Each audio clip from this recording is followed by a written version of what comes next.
Good morning mga kakislap. Dahil pahinga natin ngayon mga kakislap, At talaga linis muna tayo ng kwarto, no? Linisin natin ang buong bahay dahil halos 2 linggo rin kami wala rito sa bahay na to, no? Kaya grabe yung kapal ng alikabok mga kakislap. Linisin muna natin, Dahil puro kami on-site, no?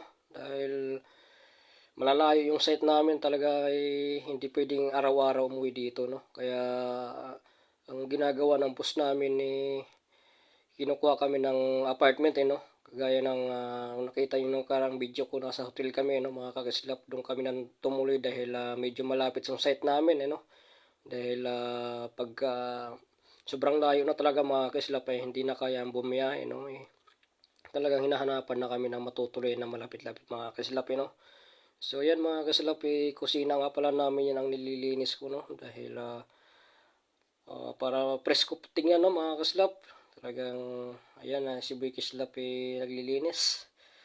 Ayan, at susunod di natin alam kung kailan na naman tayo makakabalik dito mga kakislap, dahil pag Lunes naman mga kakislap, bakbakan naman tayo ng trabaho mga kakislap, dahil ganito ang buhay dito sa abroad, no? So yun lang mga kakislap.